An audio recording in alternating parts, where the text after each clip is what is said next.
Welcome to For the Record. I'm Janelle Hall. Today we're going in depth on a local partnership that's addressing a teacher shortage here in Pennsylvania. Point Park University and the Gateway School District are joining forces, and today I'm talking with Jenny Chambers, the interim dean of Point Park's School of Education. She explains how it works and how they hope it will help. So let's talk about the new partnership with Gateway and the goal of that program. So this all began with one of our faculty who is a former employee of Gateway High School and also a graduate of Gateway. And so at Point Park, one thing that we pride ourselves in is our partnerships and our relationships with school districts all around the region. And so Dr. Kristen Mazuka was working with Mark Spinola from Gateway High School, and they were working on a special education grant together.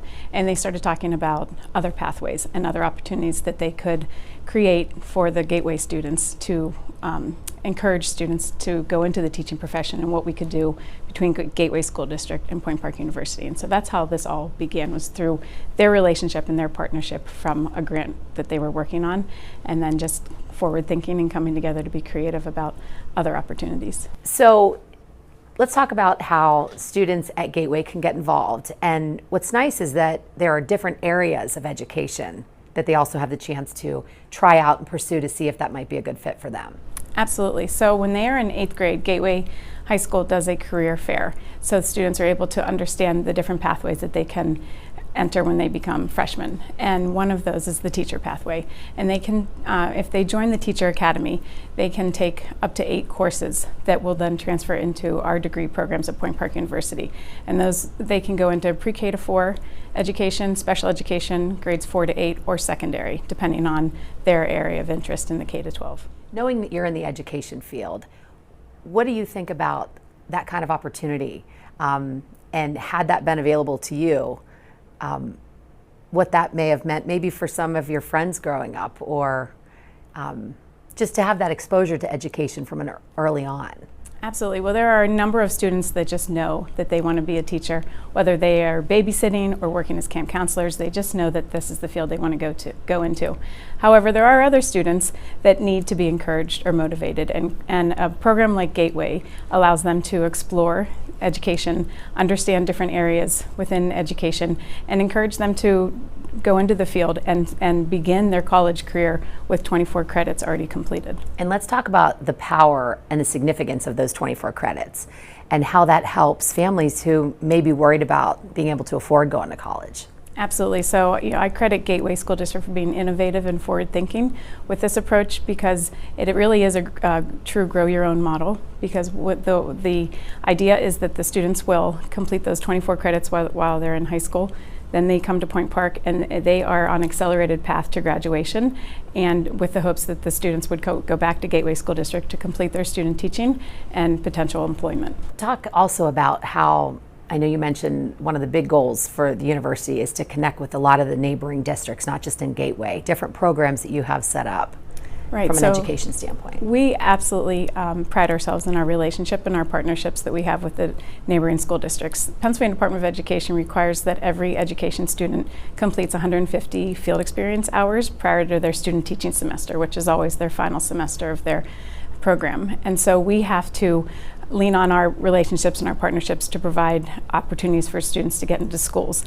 And so they have the opportunity to go to a variety of different schools, because our faculty come from the education, and they come from either being teachers, principals, administrators, and so we have these strong connections to the schools.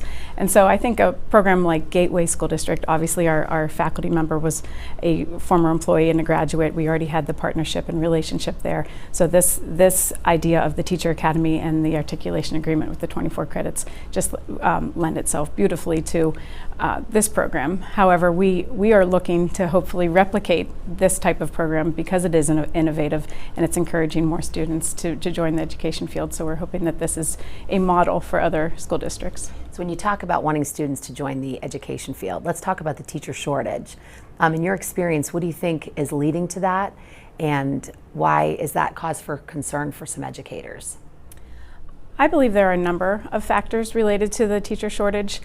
There is like I mentioned, the student teaching, there is a financial commitment when students know when they go into the field of education that they have to spend a great deal of time training and in the schools prior to getting their certification. There's also the certification exam that they have to pass. So there are some different requirements that could prevent students from joining a teaching program. In addition, there are some misconceptions, and we're trying to change those misconceptions and encourage students to join teaching, because it is one of the most valuable, beneficial professions that someone can join. When you think about the numbers that are dropping in terms of people showing interest, what do you fear the ripple effect may be, and why in turn do you think it's so important to help try to change that trend? Well, education is at the core of our society, and as parents and members of communities, we know that our schools are doing well, then that lends itself to other positive outcomes within the society. So everyone should be invested, everyone should be concerned, and everyone should be encouraged to look for the next best teacher that they can find. Still ahead on For the Record, the conversation continues with more on the local efforts to get more teachers in Pennsylvania's classrooms.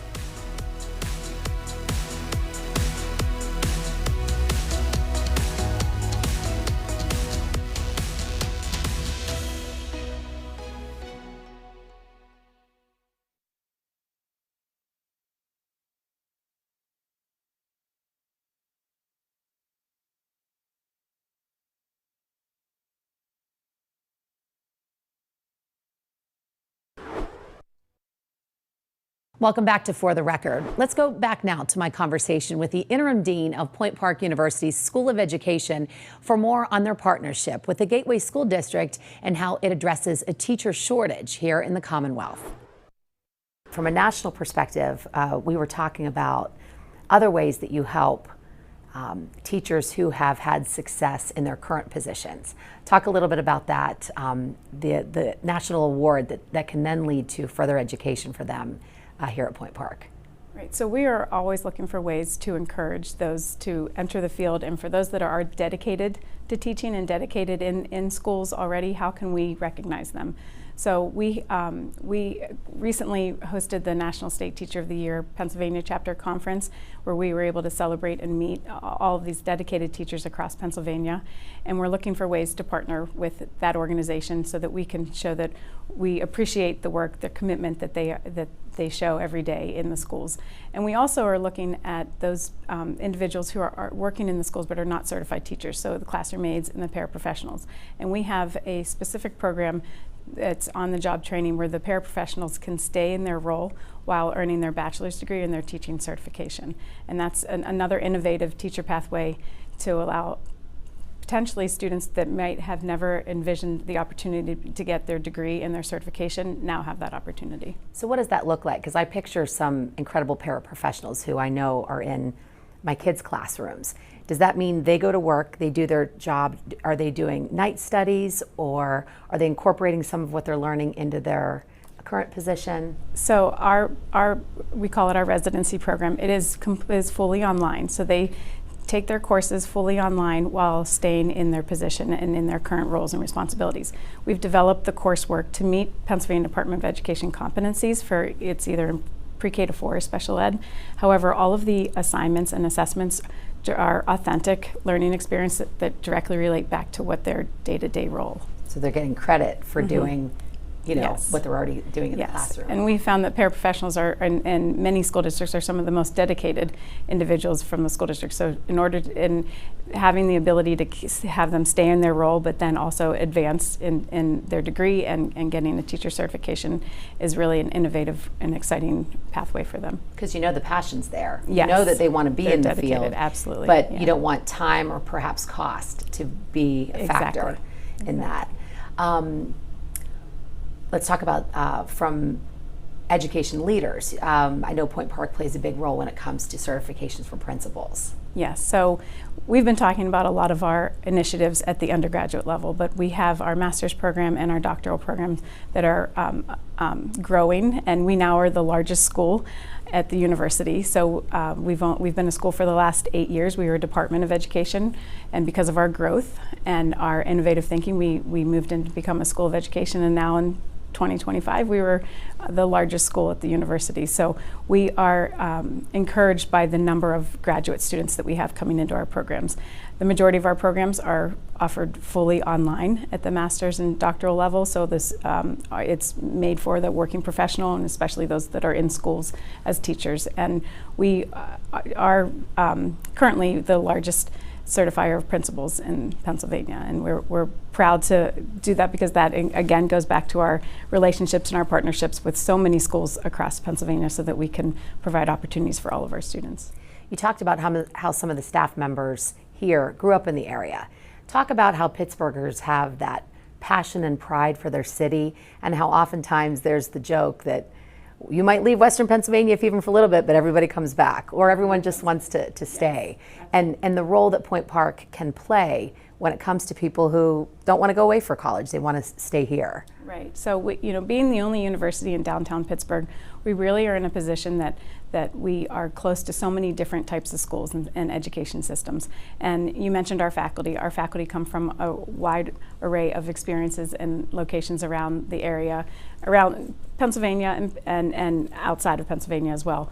But all of our faculty have these strong connections, and that's what's really helped build up the School of Education with different programming and initiatives because of the forward thinking and the creative thinking of our faculty. And really where we are in Pittsburgh, we're able to reach so many different types of school systems and provide our students with so many different types of experiences because of our proximity to downtown Pittsburgh, in downtown Pittsburgh, but then also suburban schools and rural areas as well. You talked about earlier about some of the misconceptions about teaching. So let's talk about some of those and also some of the positives. I thought it was interesting how you mentioned maybe some characteristics that kids might show at a younger age if they like to babysit, like to be around kids. So let's talk a little bit about that to see if that maybe sparks something in a parent's mind when they hear you talk about that. Absolutely. Well, I would say that teaching is the best profession that you can have. I'm a former elementary teacher, and I went to school every day as a teacher with a smile on my face because no matter what was going on in my world, when I was in front of the students, nothing else mattered. And the rewards that you get for being a teacher, and when you're in the right position, it's like nothing else. And so when I was growing up, I was always a camp counselor, and I would coach youth sports. And when I was around kids, I knew I could build those connections and have that positive rapport with students and have an influence on younger kids. I knew that this was the pathway for me. And so when parents are looking at the interest of their kids and seeing where they really feel comfortable and confident, and if they are coming home from perhaps working with students, working with children in different environments, and they're positive and they're thinking that this is something that they might want to do, we absolutely encourage students to consider the teaching profession. It is a wonderful, wonderful career. Still ahead, more of what Point Park has to offer Pennsylvania's future teachers.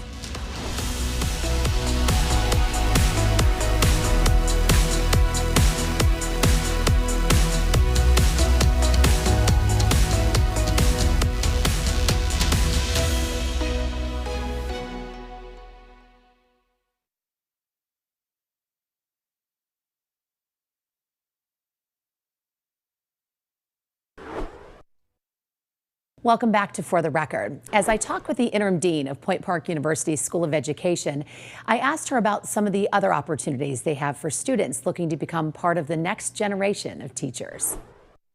One area that we offer in the School of Education is our study abroad opportunities, which is very unique compared to what perhaps students are able to get in other programs. We have a variety of opportunities where students can student teach for a portion of their student teaching abroad in either Ireland or Spain. So our partnerships go beyond just Pennsylvania. We have partnerships in Ireland and Spain for student teaching. Also, our students can do a summer field experience at a summer camp in Dublin, where they work with students speaking English as a second language and provide extracurricular activities for the students, as well as support in speaking English. And then finally, we have a Matt's Makerspace Fellowship, where a graduate of Point Park School of Education has the opportunity to be a teaching fellow at our partner school in Ireland in their makerspace. So we have 3 very unique opportunities for our students when it comes to global learning and not only getting your certification within Pennsylvania, but understanding it from a global perspective. And keep it here on For the Record, because coming up right after the break here, I ask about the role AI is playing when it comes to educating future teachers. And coming up next week, our Michelle Wright sits down with the new CEO of the Holy Family Institute in Emsworth, Allegheny County. He talks about the nonprofit's tradition of helping some of the most vulnerable members of the Pittsburgh community. Rather than just housing children on the campus, they started working with the county, Allegheny County, to provide things like in-home family services with case managers. They started mental health programs. They started to offer other services that were a way to work with children who needed help before they were harmed. And so one of the sisters asked the question decades ago, why are we only the ambulance? Why are we only the organization taking children away from harm? Why can't we be the organization that helps prevent harm? See Michelle's interview next Sunday morning at 11:30 right here on For the Record. We're back right after this.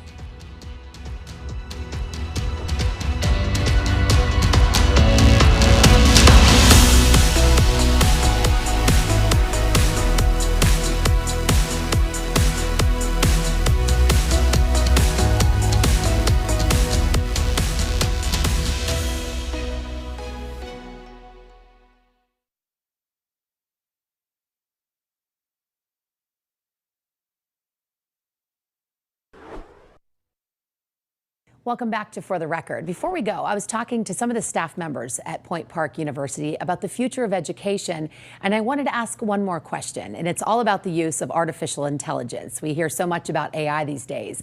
Listen to what the interim dean of the university's School of Education had to say about that topic. When I say AI, tell me what you think, what comes to mind when you think about students, from the student's perspective, the benefits, the disadvantages, the tricky parts where you got to be careful. Right. And same with the teachers. Right. So we have, like I mentioned before, we are very project-based learning environments here at Point Park. So very few of our courses are read a textbook, take a test at the end. A lot is applying the material. Here's the knowledge, you have to apply it. And that includes writing, a lot of writing. And there are so many OpenAI programs out there that can support students with that writing piece.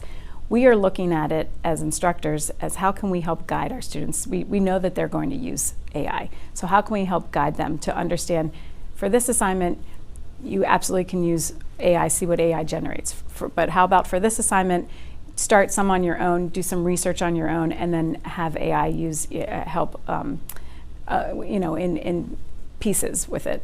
Or let's see what AI can generate for this assignment. You can, full access for AI doing all of it, and then you come in as the student or the instructor to see what can I add to it. So we really look at it from like what level of engagement are you going to use AI? Is the assignment or is the activity all AI? Is it partial? Or do we want to try to avoid AI for this assignment based on you need that human component to it? And I believe that with AI, there's a real critical analysis piece to it when it comes to education, whether that's the student or the instructor, because what AI produces is only so much as what you give to AI. If you say, I need a lesson plan on this, this, and this. Well, if you don't include the components that you need, AI is not going to know to put it in there. So if we have a student use AI for lesson planning, there's still that piece of, as the instructor, you need to know exactly what your needs are of your students. AI is not going to know that. So it might be a starting point for a student, but that critical analysis of really how can you meet your students' needs, AI is not going to be able to do that. So I think there's so much learning to be done with it. I think there's for us, we need to have it be an open conversation because it's there. We can't avoid it. We can't pretend like it's not there. And I know a lot of our faculty are using it in really different creative ways, and we have to translate that for our students and what type of guidance and how we can help them understand that. I've heard how some students will say, my teacher has a program with AI, and they can tell if it is. So how do you help your educators who maybe aren't familiar with these apps or this technology? How do you help them use it in ways to make sure that their students are doing the right thing, or just help them get ready for the future as well? Right. I think one is just becoming aware and your own personal use to understand. I feel as though I've read enough about it. I've seen enough submissions with AI that I can tell certain pieces are written by AI. There's a flair to it that you can tell that it comes from AI, especially when certain pieces look similar and you know that that's AI generated. So the more exposure and the more understanding that an instructor has with it, and really some personal use, really tinkering around with it, will grow an awareness for it. But then with students, again, I think you don't avoid it. It's not like the elephant in the room, like we're not going to talk about it. Here's an assignment, and like I said, here are the different levels of our expectation for how you're going to use AI. You can either, for some assignments, you could say, use all AI and see what you get from that, or you just use it a little bit, or don't use it at all for this. I want to see what you have to say about the topic. But I think giving some true guidance is the best way to do it, and have it be a discussion, because we have found AI is the current thing, but technology has been, it's always been a race to keep up with technology. And the biggest thing for educators is our students sometimes know more than the educator. So use them as a resource as well, and make it kind of an environment, a classroom of learning together, because AI is moving at lightning speed. And that's all for today's edition of For the Record. We look forward to seeing you next Sunday morning right here at 11:30. Have a great week.